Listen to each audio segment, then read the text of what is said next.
first time. He also made a couple of modifications to that original chapel that we inherited from the disciples of Jesus Christ. He tried to make that a little bit ours too. Then he moved on, and we had the Reverend Carl Christian Adolf Eberhard Holm from 1888 till 1896. During his tenure, I thought it was interesting that we had 122 communing members. Considering the size of Amherst at that time, that is a very large church population.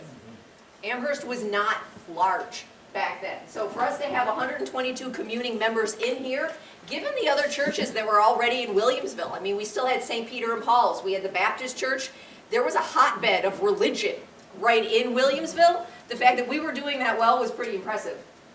The annual operating budget was $475. Take that, council. The most notable thing that Reverend Holm did while he was here was he purchased the adjacent lot and built a parsonage that cost $1,000. Where his parsonage is actually where our Sunday school is now. Because we were just this building, we're going to get there in a minute, but it was the lot where our Sunday school classrooms are. There was a parsonage there, which I have a slideshow that's going to play while we eat dinner, and there is a picture of the parsonage in that slideshow. Oh my gosh, why does it skip too? Times have changed. Times have changed. Now we are on to our Reverend Heinrich Rudolph Grabow, and he was called in 1896. His tenure was important for a few reasons, most notably because I am in love with this picture. I think that is the most fantastically intimidating picture of a pastor that I could find. The thing that was most notable during Pastor Grabow's tenure was we constructed the very building that we call our church home. On March 25th of 1900, 16 men, because women, we were not allowed. 16 men held a congregational meeting and decided to build a new church building. We had been using the old one from the disciples of the Jesus Christ. We wanted our own turf. So they got together, we were doing well, and they decided that we were going to build our own church building. This fellow right here is my great-grandfather, Fred Landell. Fred married Juliana, my namesake. I actually wear her wedding ring on my middle finger. If you look inside this ring, it actually says FL to JL. So this is Grandpa Fred. He's a tin type. He hangs in my dining room. He was one of the 16 men that signed off on the construction of this church building. So I think that's pretty cool. So our new church was dedicated on October 21st of 1900. To get there wasn't exactly the path they thought they were going to follow. They had expected that they were going to demolish the church that was already there, you know, build a new one, kind of how we would expect things to go. It's really not how things worked back then.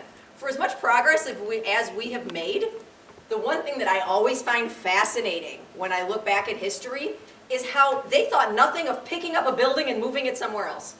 They did it all the time. They moved buildings backwards on lots just because they wanted to. They turned buildings on a lot because they wanted to face the other way. They picked buildings up and moved them across town just because they wanted the building. So our original church building from the disciples of the Jesus Christ, there was a gelatin factory in the area, Chalmers Gelatin. If you go down that way, you will find Chalmers Road down there. They had a gelatin company. And the head of the Chalmers Gelatin Corporation had a barn that they used that was right where our parking lot is. Again, in the slideshow, you will see pictures of the Chalmers barn stood right in the parking lot. They tore that down, I think, in 1969 when they built the parking lot. George is nodding. Yes, thank you. I remembered that because it's my birth year. So that was when they tore down the Chalmers barn and built our parking lot. So he had a lot of space in the area for his industry.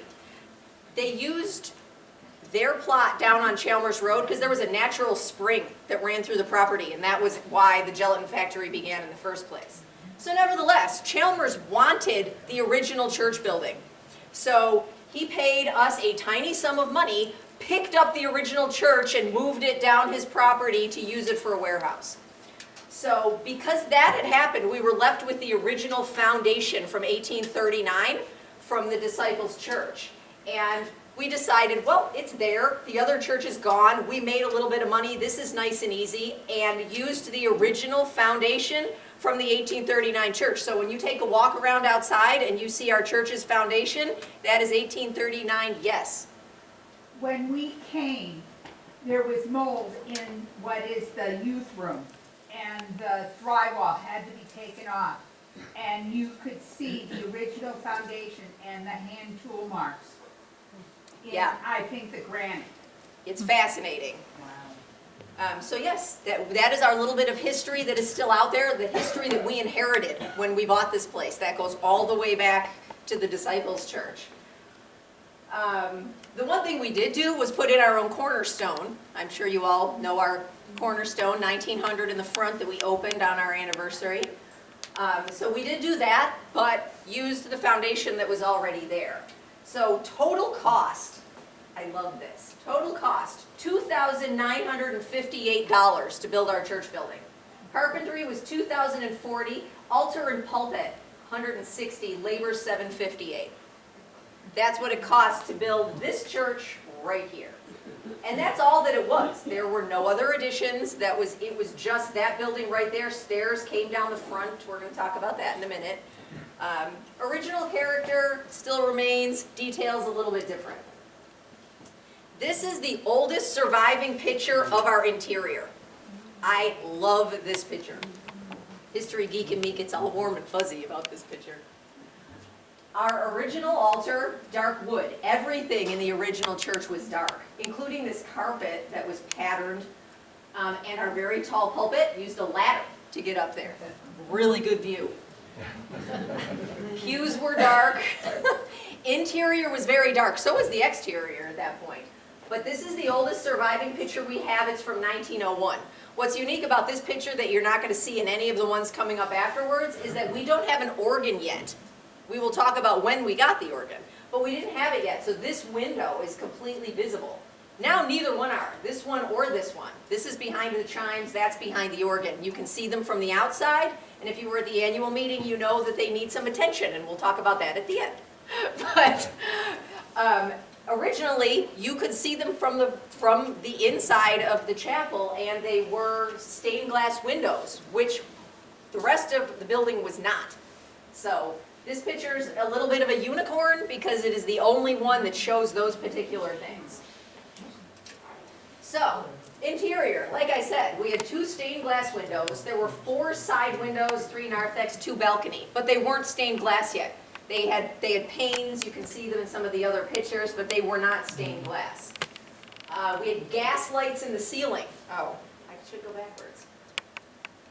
You can also see that in here. This is the only picture of our gas chandelier that hung up there. Gas chandelier came out, I think, in 1911. We converted to electricity. So that is the only surviving picture of that as well. Oh, darn, went twice. So by the time these pictures came around, we already had an organ, which was starting to block the window up there. You will notice this window over here, which now is the doorway that leads out behind the organ. Because the choir sat here, you see the little steps that went up here. This was general seating on this side. So where our choir is now was just floor level seating, it wasn't risen. The risers were over here with the choir here, and that doorway was just a window. This picture was taken on New Year's Eve. This one is Harvest Sunday. So that's the original interior of our church, very dark. Our original pews, but they were dark back then. Everything dark, dark carpet, and dark window panes, and you can see better in here, plain windows with no stained glass yet. I just like this because you can tell it's our church. You can tell you're standing, looking down the aisle. I mean, the pews seem the same. You can tell it's the same place, but it's the same but different.